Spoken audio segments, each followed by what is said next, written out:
Assalamualaikum warahmatullahi wabarakatuh. Shalom, Om Swastiastu, Namo Buddhaya, salam kebajikan, dan salam sejahtera untuk kita semua. Sebelumnya, perkenalkan nama saya Indah Pratiwi dengan NIM 66702101110. Di sini saya akan memberikan tutorial atau mempresentasikan terkait dengan uji validitas, uji reliabilitas, uji korelasi, dan juga uji hipotesis melalui aplikasi SPSS. Pada uji validitas, pada tampilan SPSS, pada variable view, kita menuliskan pada bagian name, di situ ditulis X1, X2, X3, X4, X5, Y1, Y2, Y3, Y4, Y5, dan juga total. Kemudian pada bagian decimals, yang tadinya semulanya 2, kita ubah dulu menjadi 0 pada semua nomor yang ada di yang sebelumnya kita tulis tadi. Kemudian pada bagian measure kita ubah menjadi scale dari atas hingga bawah.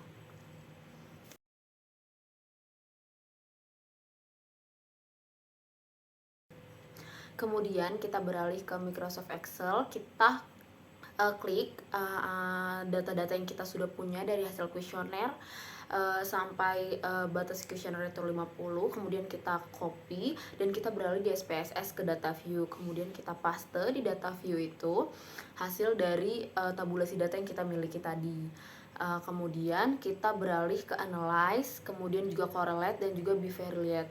Kemudian kita masukkan semua data hingga total ke dalam variables dan jangan lupa diklik persen lalu oke. Kemudian hasilnya juga sudah keluar, hasil dari analisis dari SPSS ini dari data yang kita miliki. Kesimpulannya adalah dalam penelitian ini signifikasi yang digunakan ialah 5% atau 0,05 dengan jumlah responden sebanyak 50, sehingga nilai dari 0,05 atau 0,279 dapat dikatakan valid dalam analisis SPSS yang kita miliki. Kemudian pada uji reliabilitas dalam variable view kita ubah dahulu menjadi X1, X2, X3, X4, X5 dan juga X itu jumlah dari X1 sampai X5 dan juga seterusnya sampai Y1, Y5 dan juga totalnya. Kemudian sama seperti sebelumnya desimalnya kita ubah juga menjadi 0 dari 1 hingga yang terakhir. Kemudian juga dalam measure kita ubah juga menjadi scale dari awal hingga akhir, dari X1, X2, X3, X5 dan juga Y1 dan seterusnya. Kemudian kita beralih ke data view, kita copy dulu tabulasi data yang kita miliki berbeda dari yang sebelumnya. Dari X1 sampai X5 hingga jumlah dari X1 dan juga X5 kita copy, kemudian kita paste ke SPSS. Kemudian kita copy lagi dari Microsoft Excel dari data yang kita miliki Y1 sampai dengan Y, yaitu total dari keseluruhannya. Kita copy, kemudian kita paste ke SPSS. Setelah datanya semua muncul, kita klik analyze, kemudian kita klik scale, dan juga kemudian kita klik reliability analyze. Kemudian kita masukkan data-data yang kita punya dari X1 sampai X5 tanpa jumlahnya, tanpa X, kemudian dari Y1 sampai Y5 tanpa Y-nya. Kemudian modelnya jangan lupa, kemudian juga statistik, kita klik statistik, kemudian kita klik scale if item delete. Kemudian kita continue, kemudian kita klik modelnya itu harus model alpha, kita oke, kemudian hasilnya keluar.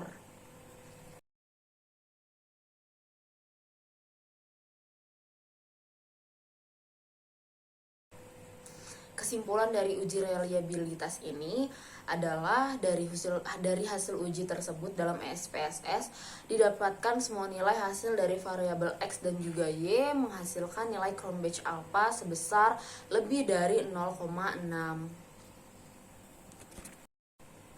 Selanjutnya dalam uji korelasi di sini tadi kita menggunakan data yang sebelumnya, kemudian kita klik analyze, kita klik correlate, bivariate, kemudian kita hanya memasukkan totalnya yaitu dari X dan juga Y.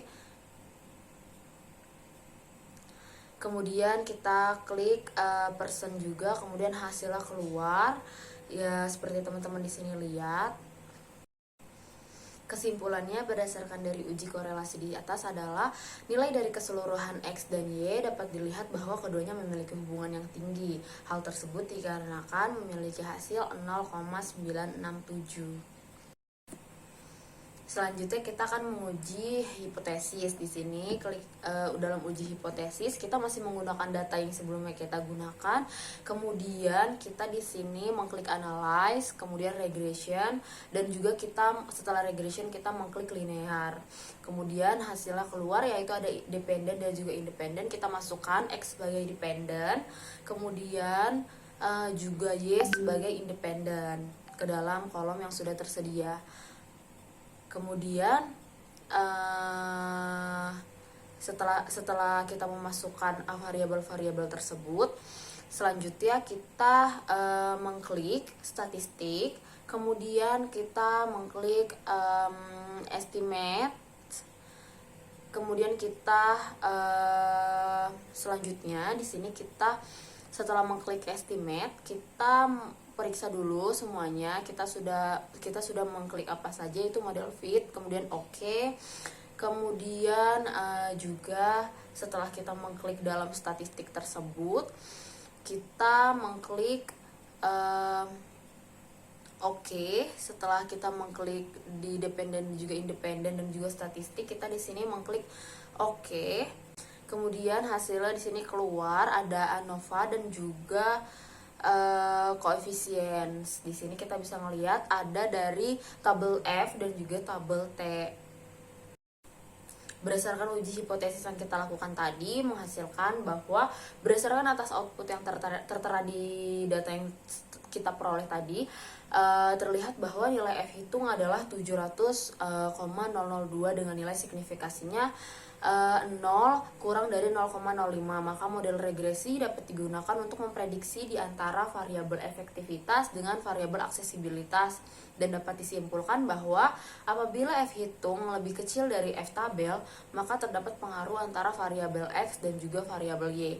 Kemudian F hitung 700,002 lebih dari F tabel menghasilkan 3,944, maka dapat tidak mempengaruhi variabel X dan juga variabel Y.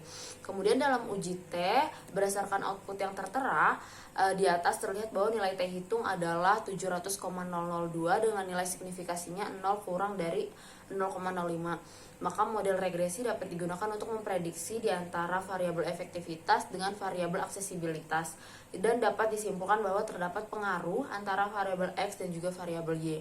T hitung menghasilkan 26,458 lebih dari T tabel yaitu 2,0085, maka tidak dapat mempengaruhi variabel X dan juga variabel Y. Sekian yang dapat saya sampaikan, kurang lebihnya mohon maaf. Wassalamualaikum warahmatullahi wabarakatuh.